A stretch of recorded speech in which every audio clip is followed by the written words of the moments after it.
Okay, good win. Far from perfect, trust me. You know, 4-0 in the turnover ratio against us, had not turned it over going into the game one time and still won by 2 scores. But defense really responded to every one of those turnovers. There's a lot of corrections to make, but it was a good effort, a gutty effort.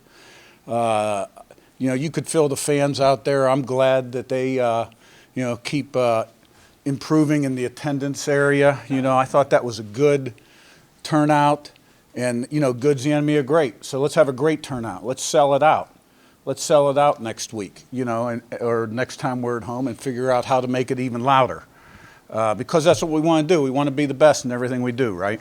So we should, even when we're good, even when we perform good, we're not satisfied, okay? But it was a good turnout. And so we're 5-0 and 57 years. I'm older than that, by the way. But this isn't the end, for us. So I'm proud of the team and everything they've accomplished. I felt like we'd made good progress in the off season, in the winter, spring, summer, but we had to put it on the field. So we can play better than we played today. Questions? Coach, you talked last week that adversity was coming. You mentioned the 4 turnovers. You gave up a long touchdown run. Just your thoughts on your team's ability to overcome that, and how beneficial can this be going forward when you have more adversity? There were a lot of good responses in that game. The defense responded to offensive turnovers. The offense responded to touchdowns given up by the defense, and we responded more than they did. And so there was really a lot that went on in that game. There's no doubt about it. And winning is good because it deepens belief and confidence and success, which leads to confidence and belief, which leads to success, right? You still got to put the work in, but strengthens that confidence and belief. Kind of in the same vein, you talk about your team's energy, just how important, maybe impressive in your mind, maybe it wasn't, but just that no matter what the setback was, whether it was some Maryland success offensively, a turnover, whatever, they just kind of kept the energy up. They kept just coming after Maryland on both sides of the ball. Well, that's us. We want to play every play like it's nothing. Never too high, never too low. And, something bad happens, okay, we're going to play this play. And you get 11 guys playing that way consistently, then you got a chance. I know without watching the film, but the defensive line in terms of getting a consistent rush on Billy Edwards and being disruptive, how important was that to kind of the overall effectiveness of that group today? And he didn't rotate a whole lot with those starters. They played more than they have all season. How impressed were you kind of with their sustained effort today? Yeah, well, I don't know how many sacks we had total. 5, okay. He seemed like he was on the ground an awful lot early in the game, and which is what we wanted to do. And, we just have to, when we have a chance to kind of like go for the jugular, we got to get a little better at that. And but they got some playmakers. They got some guys that can get on top of you. And, they got us in a defense we didn't want to be in on the long run. But that's where it all starts, up front. We're experienced up front. We think it's one of our strengths, and it was definitely one of the areas that, they weren't feeling too great about coming into the game, and we needed a big win there, and I think we got it.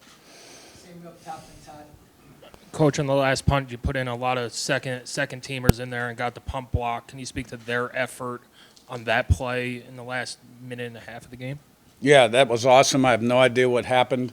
I was taking my headset off and giving it to somebody behind me, and I completely missed it. I just wished we would have picked it up and scored.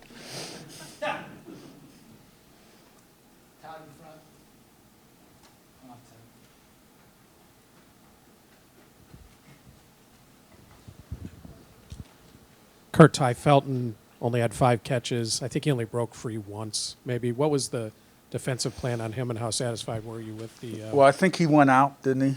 And, huh? Yeah, didn't return, right? So it's hard for him to have a big day when he's not on the field. Up until that point, though, you had kept him what did he down. have? He had 5 for 38, yeah. So, but, Hemby made some. You know, we did a pretty good job, and it started up front with the pressure. They got on top of us a couple times only. When you talk about the way your team responded to the adversity with Curtis specifically, obviously he had the couple interceptions at the beginning of the game and, 3 turnovers overall, but how, I guess, proud are you of the way that he constantly, responded to, every setback? Yeah, he responded like I kind of felt like he would. I didn't think he'd be flustered by the 2 interceptions, and he wasn't. And, we had, when we had our one-on-one opportunities, we were winning. And we played well when we played with tempo, the 2-minute drive and some of the other times. And so, he's a grizzly old vet. He's got to hold on to that ball a little better in the pocket only when he runs it, Yeah, Omar and Surratt had a number of really clutch catches. Can you talk about their play? Yeah, they were winning their one-on-ones when it was press coverage, and we were getting them the ball. And I was glad to see, Donovan won his one-on-one in a red area. That was a play we were hoping to be able to get called, against zero blitz coverage. And, we felt like that was a matchup that was in our favor going into the game, and it turned out to be that way. You mentioned the fans. I just want to ask you how valuable you felt like the noise that they made and just their overall impact was. Oh, it's extremely valuable. Players feed off of that energy. Look, it's all about energy, right? You got to have energy to do anything. And the fans are supplying the energy, and the players are feeding off of that energy. And I don't know how many points it's worth, but it's really important. And I think we got everything moving in the right direction here. Jim in front, Zach B. Coach, I know you have confidence in your team on both sides of the ball, but both sides did a lot of things today, positives in the responding on the offensive end and defense stepping up when they needed to. Did you learn anything about your team today? Well, I think you learn about your team every week. You play 12 regular season games. You learn about them in the off week, too. And, I thought this was a good challenge for us, and we outlasted them. And we did a lot of good things. But, there's a lot of things we can do better. Zach in front and Jack. There's been a lot made about this being a quote-unquote new Indiana team this year. From an atmospheric standpoint and from a result standpoint on the field, do you think you guys are showing that so far this season? Well, I don't know what the old Indiana was other than what I watched on tape or maybe look in the record book. We are what we are, and we have a blueprint and a plan and a philosophy of how to play the game. And it's all about people and processes. And, I think we got a chance to be a good football team. And, Todd Blackledge said at the end of the UCLA game that this is a good football team, Indiana. Well, you got to prove it every day, every play. So. Jack on your right and Joe. Hey, Curt, with Zach Horton, I know, he only had 1 catch today. It was a pretty good one, but may not show up in the stat sheet a lot. But his blocking and kind of the toughness, how important is that for the offense in terms of just how it can function? Well, I'm glad other coaches, kind of point that out, too, when they watch us on tape or scout us, how valuable he is. It's not all about his touches. He does a lot of great things for us offensively. He's really a blood and guts, a real hard-nosed, tough guy with talent.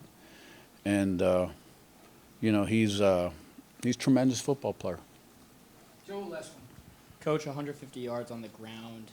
Obviously, it was tough at some points in this game, but how important is it to have that versatility with a couple guys getting in the mix? Well, we play those 3 backs, every game, and they've been really consistent. And if we didn't turn it over 4 times, maybe we would have had 200.